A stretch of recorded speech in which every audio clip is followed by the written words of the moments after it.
William K. Stewart, F. E. Patzak, Sherlock Holmes and the Highgate Cemetery, The New Adventures, Episode 5, based on characters created by Sir Arthur Conan Doyle, narrated by Sam Kusi. On the 16th of March 1883, we were invited to attend a private meeting on 122 Regent's Park Road in Primrose Hill. It was about a potential investigation, the implications of which we could not have anticipated. That was quick to pique Holmes's interest. We found ourselves in the office of a German gentleman from an industrialist family from Barmen, Rhenish, Prussia, who had recently expanded its operations to England. I did not recognize the elderly man with the long philosopher's beard who sat across from us as a representative of the textile industry, but quite the opposite, as a prominent critic of our economic system. I became acquainted with his early study on the condition of the working class in England during my studies. Although only parts of it were available in our language, those that were offered new ideas on socialized medicine. As we were greeting each other, I got the impression that Holmes did not know whom he was sitting opposite from. "You must know," I explained to Holmes, "Mr. Friedrich, or rather Friedrich Engels, is a well-known proponent of so-called scientific socialism and a theoretician of communism. His work carries great political significance far beyond the shores of England." Holmes did not show any reaction. He grumbled and acknowledged my introduction of Engels with a simple nod. "Let's not exaggerate," Engels began in professional English with a German accent. "It was my good friend Karl Marx who discovered the correlations between economics and society, the class struggle and revolution, and justified these using scientific methodologies. During his lifetime I just played second fiddle, and I did so with utmost humility and gratitude. I had, of course, heard the news of Mr. Marx's passing 2 days earlier in his Maitland Park Road flat. Before Holmes had a chance to blurt out, "Who's that?" I quickly extended our sincerest condolences for the death of your colleague and friend. Holmes's grey cells sprang into action upon hearing this. "Do you perhaps harbour the suspicion," he inquired, "that Mr. Marx may not have died from natural causes?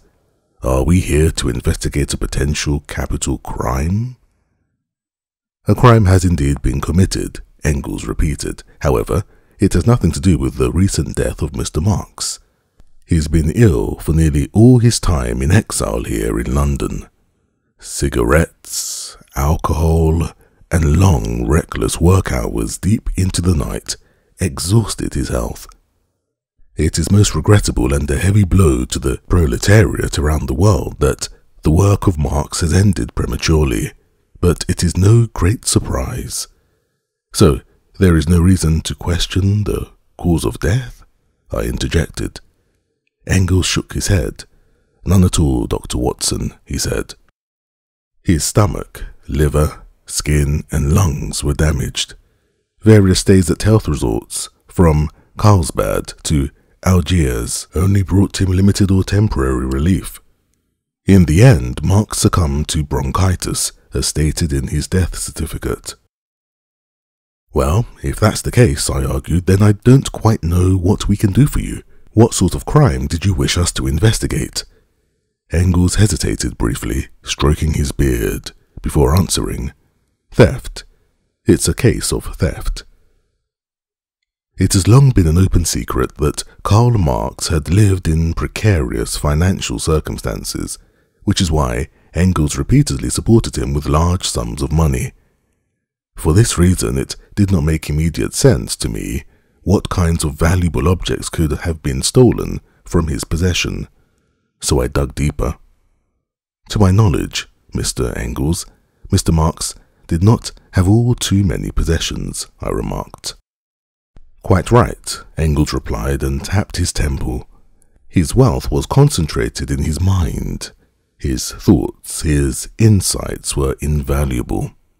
His work is more valuable than the crown jewels, which, when it comes down to it, carry nothing but a price tag. Holmes was slowly losing his patience. "Dear Mr. Engels, would you please be so good as to finally tell us what in God's name was stolen? I imagine it is not Mr. Marx's brain which is now being peddled by a thief." Engels furrowed his aged brow. "Please excuse me, Mr. Holmes, if I have kept you on tenterhooks. I cannot entirely refute your conjecture. Just as human labour is commodified in capitalism, so is the human body, and be it in the form of loot. Karl Marx's dead body has indeed been stolen." What followed was one of the few moments in which Holmes expressed bewilderment, his mouth ajar.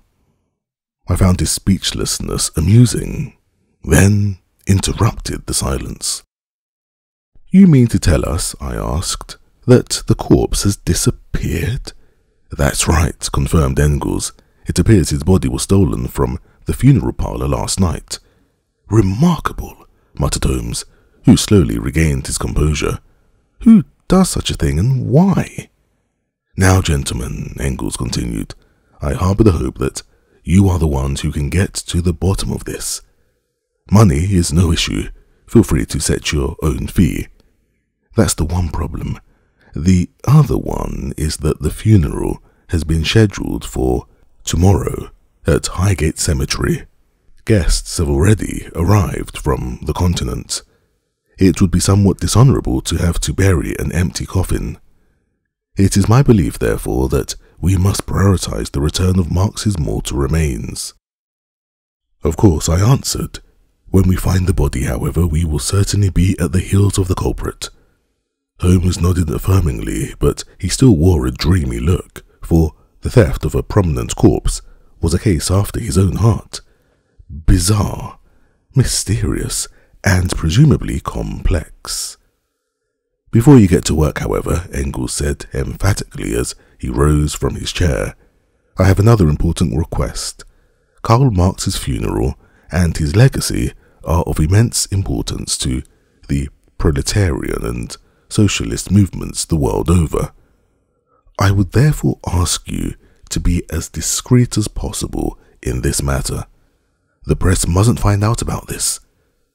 "Certainly, that goes without saying," Holmes confirmed. Engels raised his right forefinger warningly. "But there is more. Even Marx's daughters, Laura and Eleanor, don't know about the theft of his body. And it shall remain so.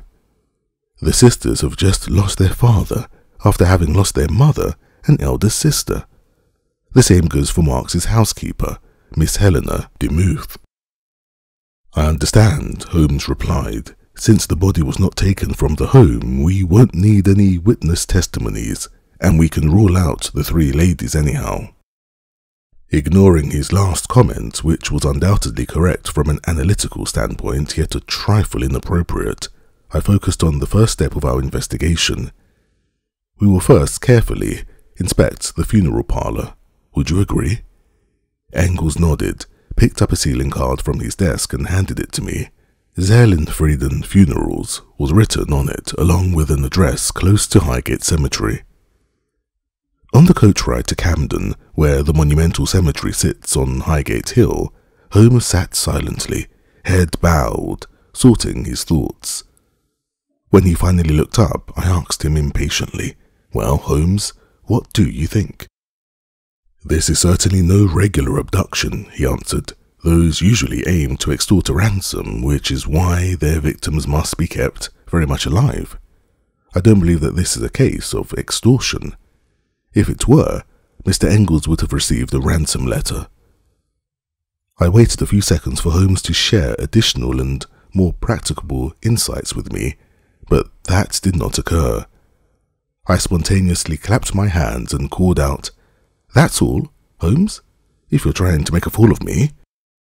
"By no means, my good Watson," Holmes promptly interrupted. "We merely wish to exclude the impossible, as obvious as it may seem.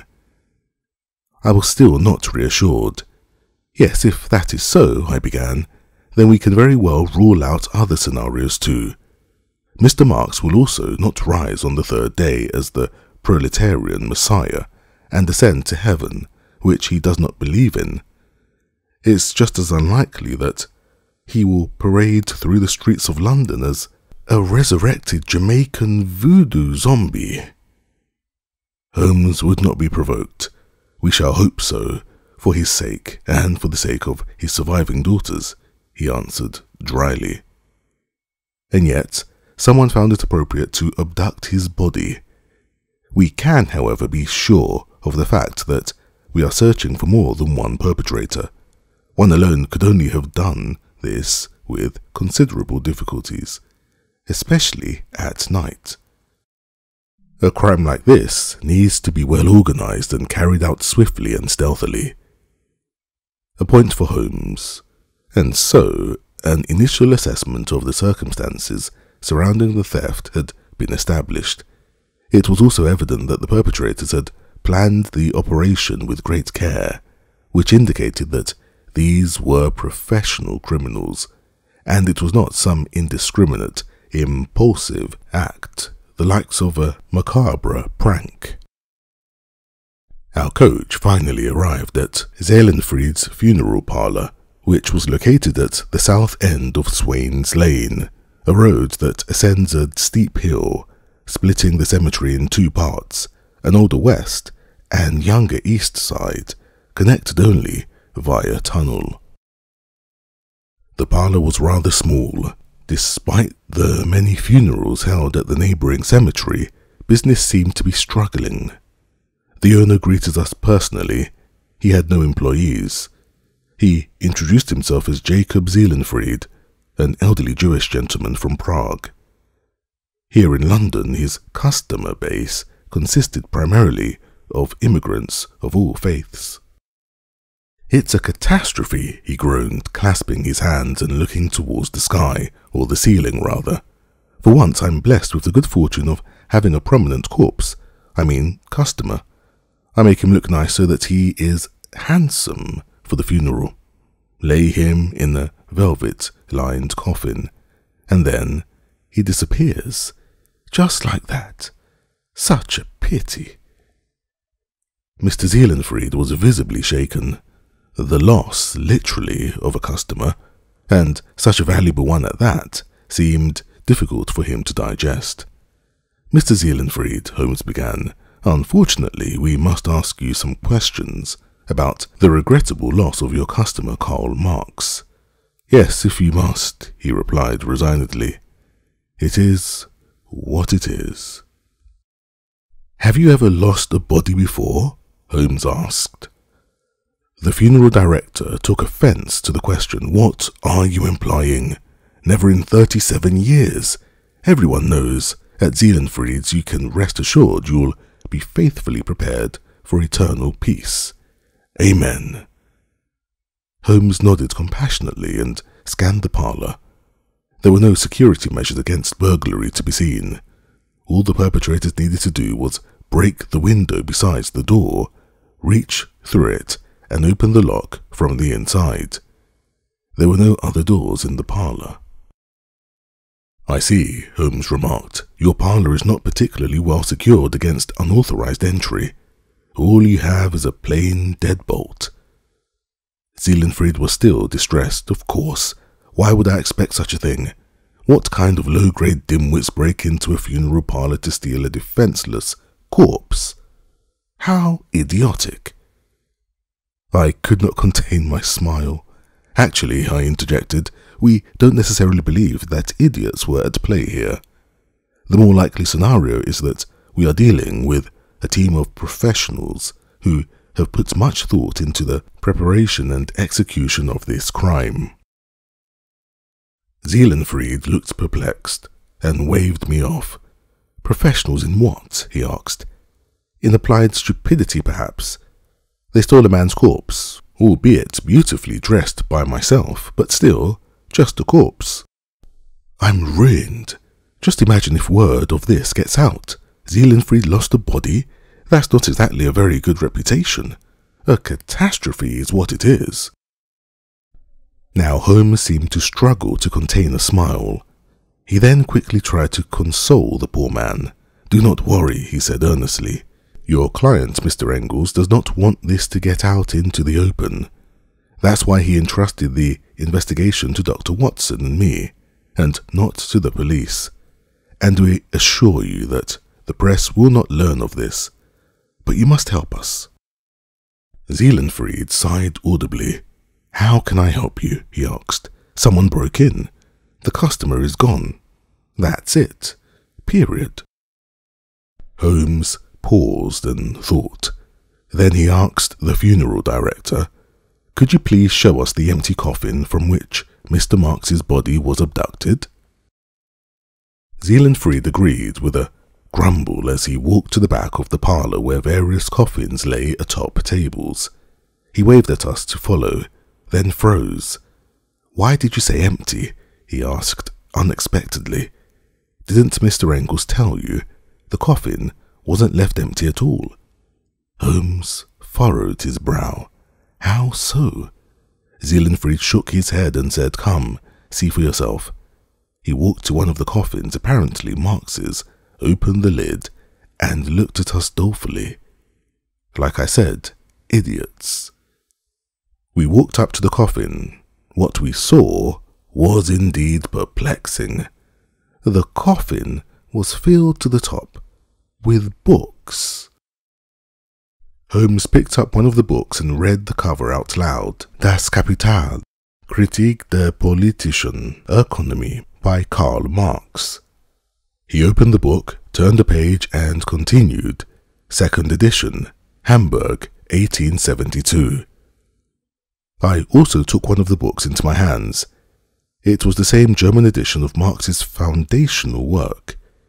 There must have been a total of around 50 identical copies in the coffin. Zealandfried raised his arms in desperation. "What does this mean?" he moaned. "Can you tell me what this is all about?" Holmes shook his head slowly. "I am sorry, I can't," he replied. "Perhaps it's just a prank." I speculated, but was not really convinced. Unsurprisingly, Holmes countered. "This seems a trifle too elaborate to be a prank." Then he turned to Zealandfried. "That would be all. I hope you don't mind if I take one of those books for myself?" "Only one?" the funeral director asked indignantly. "Take them all. What should I do with them?" Holmes smiled. "Thank you, but one will do. Please leave the rest in the coffin for the time being." "You bet I will," Zealandfried cried. "I wouldn't dream of tidying up this nonsense. The coffin has already been paid for anyhow." Holmes bid farewell with a simple nod and quickly marched back to the exit while I placed my copy of Das Kapital back into the coffin. As I was helping Mr. Zealandfried shut the lid, he looked at me as a potential customer. "Dr. Watson," he began, "detective work is surely very dangerous. You must deal with all sorts of heinous and brutal criminals.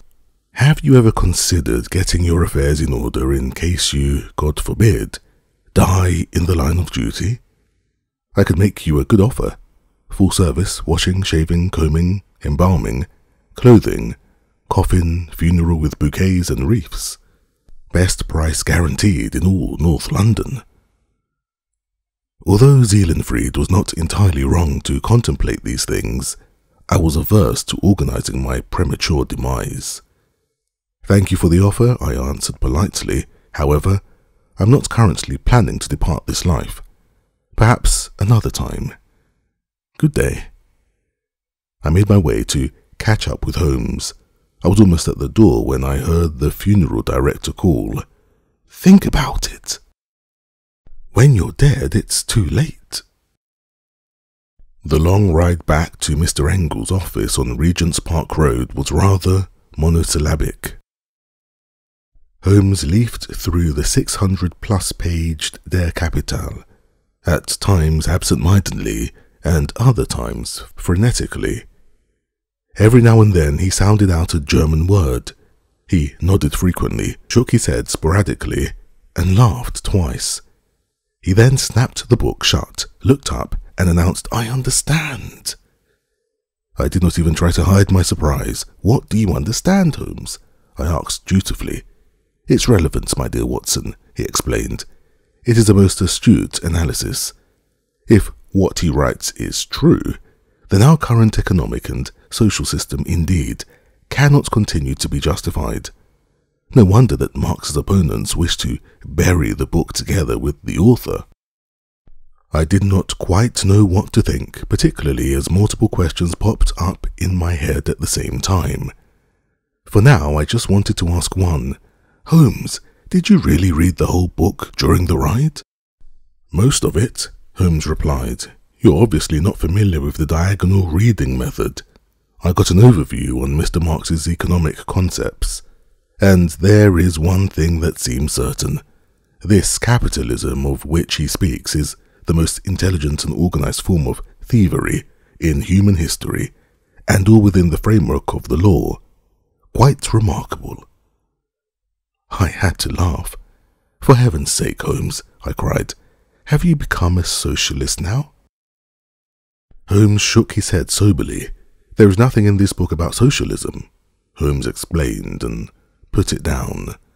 "And besides, if this overly complex and long-winded tone, which is difficult for the average reader to understand, is meant to be the principal propaganda tool for Marx and Engels, then I am rather pessimistic about this so-called proletarian revolution.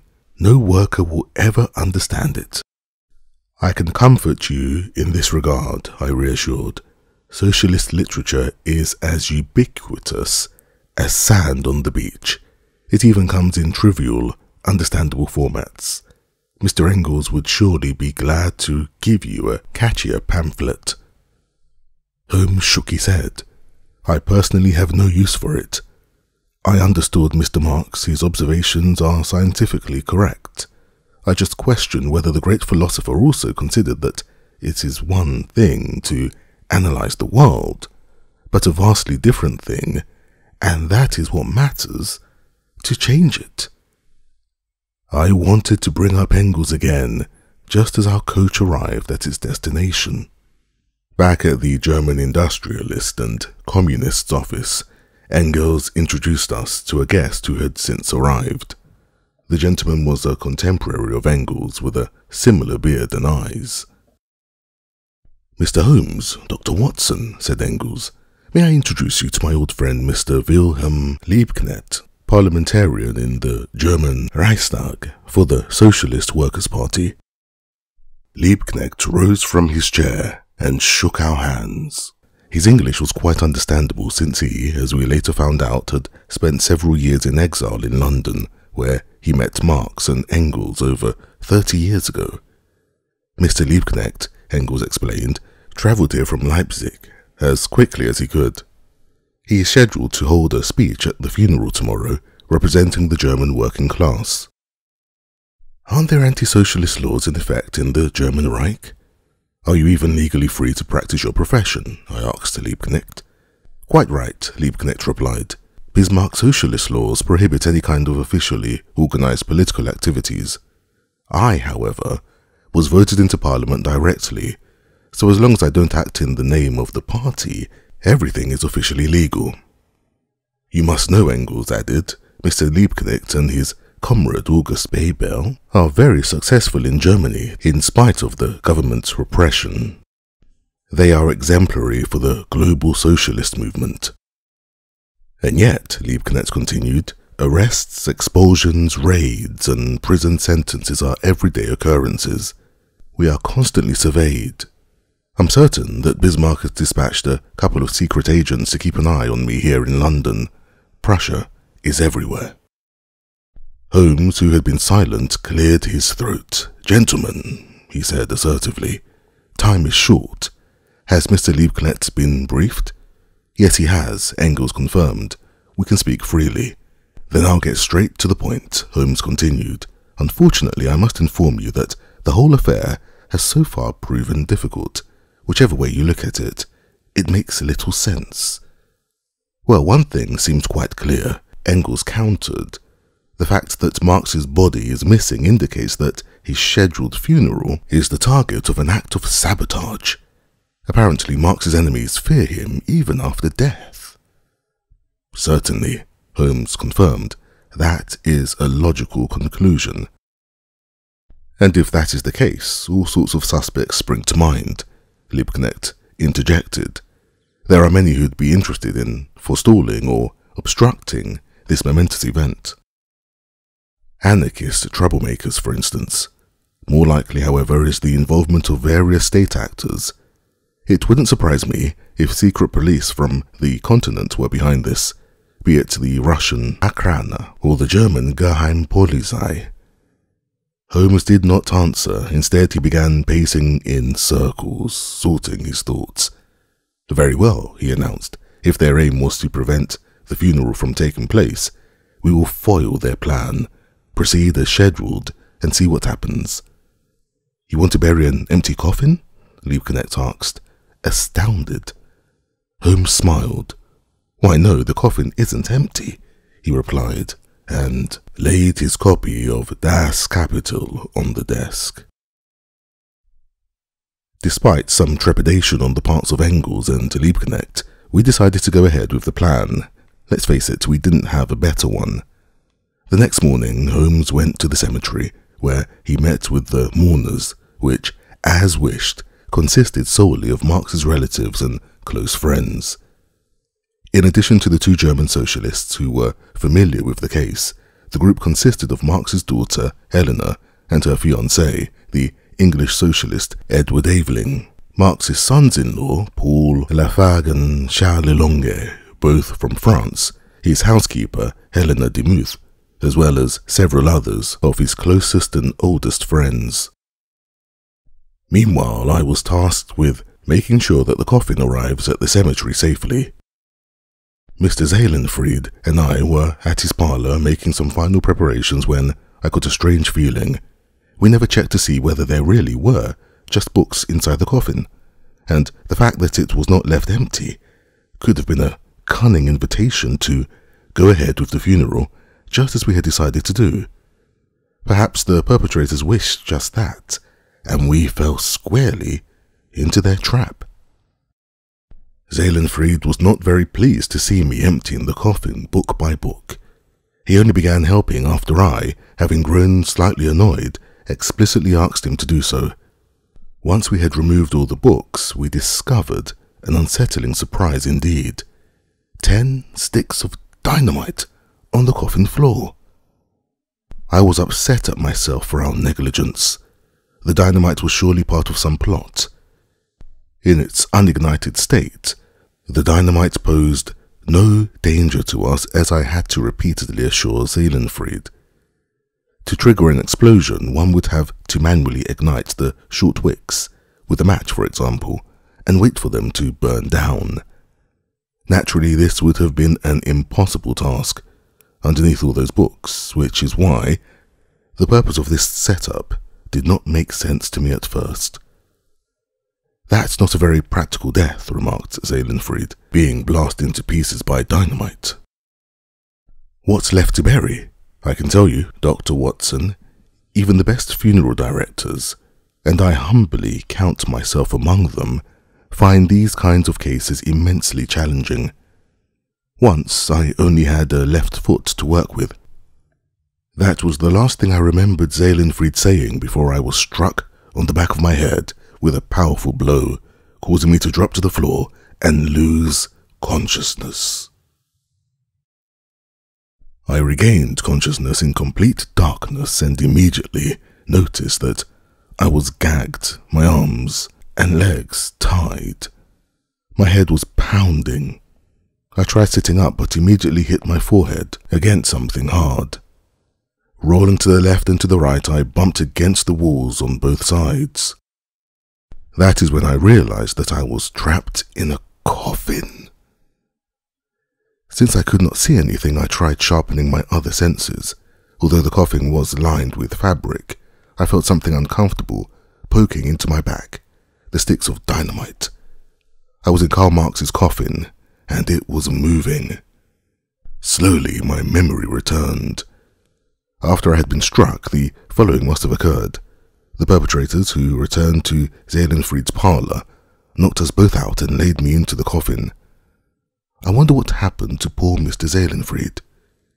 Disguised as movers or funeral workers, they handed the sealed coffin to the cemetery staff at the main entrance as arranged. They must have prepared some kind of excuse for my obvious absence. Then the funeral procession began, with the coffin being rolled along a handcart.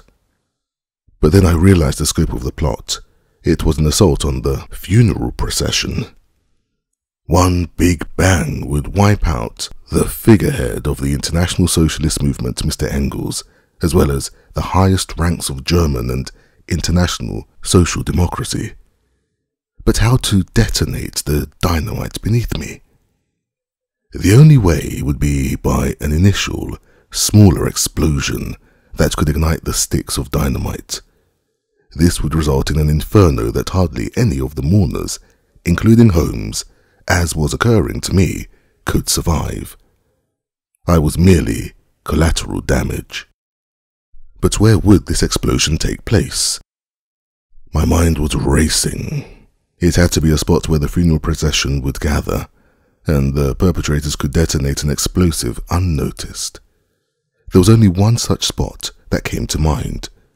To reach the gravesite at the east side of the cemetery from the main gate, the procession must traverse the tunnel beneath Swain's Lane. I figured there would be an explosion at the end of the tunnel. Timed correctly, this would detonate the dynamite in the coffin. For the mourners, there would be little chances of surviving the blast. At least I would avoid getting buried alive.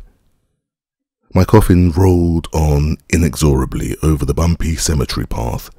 I was slowly beginning to feel resigned to my fate when I sensed the oxygen beginning to run out. Zeelenfried's quality coffins were even airtight. I gathered my last strength and kicked the lid with my tight feet, the tips of my shoes knocking against the wood. Once, twice, 3 times I threw myself from side to side, trying desperately to rock the coffin. I knocked my knees against the lid, even my forehead. The cart finally stopped. I could hear voices, then the sound of knocking against the coffin from outside. I took a laboured breath and shouted, accompanied by a powerful kick. The voices grew louder and more agitated. I then heard the sound of screws being loosened on the coffin. Finally, after another half a minute, which felt like an eternity to me, the lid was finally opened. I had never been so glad to see Holmes's face in my entire life. He untied me immediately, after which I was able to breathe deeply again. Holmes helped me sit up, and I saw that we were less than 20 yards from the tunnel entrance. It had been high time. "Holmes," I panted, "a minimum of 2 assailants are hiding at the end of the tunnel." I slumped down in the velvet-lined coffin and lost consciousness once again. I later learned what happened after I had blacked out. Mr. Engels made sure I was brought to the hospital. Holmes, Liebknecht, and Marx's 3 sons-in-law climbed over walls to reach the east side of the cemetery. That is how they avoided the tunnel and were able to surprise the lurking assailants from behind. As it turned out, there were indeed 2 of them. Outnumbered and confronted with Holmes's revolver, the culprits did not resist. They identified themselves as members of the German secret police. Liebknecht took the opportunity to give them each a pedagogical slap in the face and asked them to send his conspiracy revolutionary regards to the Kaiser and Chancellor in Berlin. There was no doubt that the agents would be able to deliver Liebknecht's greetings. Holmes handed them over to the London police, but as per the international spy trade, they were soon exchanged for 2 British secret policemen who had been detained in Germany and returned unscathed to their homeland. Meanwhile, the body of Karl Marx never left the funeral parlour. The perpetrators had hidden it in an unused coffin, which they stored in the cold basement of the parlour for the time being. What is more, when the secret agents led Holmes and Engels to Marx's body, they discovered that the agents had also lain poor, unconscious Seelenfried inside the same coffin, an experience the good man could have certainly done without. The plan was to bring Marx's body to Germany at a later date.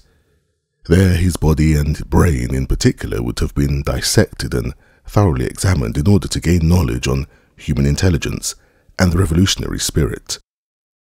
Naturally, this is total humbug for the medical and scientific perspective, and could only have been conceived of in Germany, but it never came that far anyhow. Instead, the funeral took place with some delay, but with dignity and in the presence of the deceased. I was told that Engels and Liebknecht spoke wonderful eulogies. The public was never informed about the difficult circumstances surrounding the ceremony. I myself only recovered slowly from the events that unfolded at Highgate Cemetery. The memories of these, being trapped in a coffin and imagining my imminent demise, took on a traumatic character. I was long plagued by anxieties, extreme mood swings and insomnia. Only since I have been receiving psychological treatment from Dr. Kurzman have I been slowly able to process these. In doing so, I have now finally gotten myself to bring this case to paper. A few months after the closure of the case of Karl Marx and the Highgate Cemetery, Friedrich Engels stopped by on Baker Street one morning. He inquired about my well-being and thanked us again for our help. "I truly hope," I said in jest, "you didn't lose another friend, dead or alive." "Not to worry, Dr. Watson," Engels replied. "At my age, I've survived most of my friends anyhow. No, I'm only here to personally deliver our newest work, fresh off the press." He pulled a heavy book out of his bag and handed it to Holmes. "It's the 3rd edition of Das Kapital. I've been working on it intensely over the past several weeks," Engels explained, incorporating several addendums and refinements, all in the interest of Marx. "Thank you again, Mr. Holmes, for your notes. They were most valuable for the revision." Holmes nodded humbly. "I am grateful that I could help, but you didn't mention me in the foreword, right?" Engels waved his hand. "No, I didn't," he reassured, "just as you wished." I was taken by surprise because Holmes did not mention corresponding with Mr. Engels on Das Kapital. "By the way," Engels continued, "I'm presently in the process of reviewing Marx's estate. He was planning a 2nd, perhaps even a 3rd volume of Das Kapital, and left behind a large amount of handwritten material. Even so, I hope to be finished with editing the next volume within 1 year. You would be so kind as to take a look at the manuscript once it is ready?" "It would be my honor," Holmes confirmed. Engels sighed. "Thank you. It's a pity that you and Marx did not have a chance to meet each other. You share some similar characteristics. Your meticulousness, your broad perspective, your astute reasoning, your careful observation skills. Marx would have liked you, and you certainly him. Well now, I must bid you adieu. Madame de Murph does not appreciate me coming late for lunch." I stood up by my chair and reached out my hand to Engels. "Goodbye." Holmes accompanied our guest to the door whilst I picked up the new edition of Das Kapital. A handwritten dedication on the 3rd page read, "For the brilliant detective Sherlock Holmes and his exceedingly brave companion John Watson. With admiration and friendship, Friedrich Engels." As Holmes returned to the table, I put the book away and gave him a questioning look. "And do you regret not having known Mr. Marx?" Holmes' expression turned serious. "Not at all," he claimed. "According to what I've been told, Mr. Marx seemed very intelligent, and yet a notorious know-it-all who loved to correct and outdo his friends. Occasionally arrogant, somewhat unworldly, and unapproachable." I had to hold back from laughing at Holmes' excellent self-description as just answered. "Indeed, Holmes, you would have certainly not gotten along with such a man. And now my second question. When were you planning on telling me that you've become a theoretician of scientific socialism?" Holmes shook his head, took a seat and began packing his pipe. By no means, he explained. I just made a few comments. I can assure you, my good Watson, that I remain a decided proponent of capitalism. I thought you regarded capitalism as organized thievery. I reminded Holmes with his own words. Quite right, Holmes confirmed. I remain so for that very reason. Imagine a socialist utopia as envisioned by the gentlemen Marx and Engels. No social distinctions, no significant private ownership, no poverty, no wealth, prosperity for all, no envy, no existential fears, no exploitation, no suppression, no banks, no landowners, no aristocracy, ultimately, not even money in the true sense. All this would result in a massive reduction in crime. My dear Watson, I assure you, in such a world we detectives would be out of work. May we be spared the proletarian revolution in our lifetime. He then broke out in his distinctive impish smile and contentedly lit his pipe. The end. This has been Sherlock Holmes and the Highgate Cemetery, The New Adventures, Episode 5, by William K. Stewart and F. E. Patzak, narrated by Sam Kusi.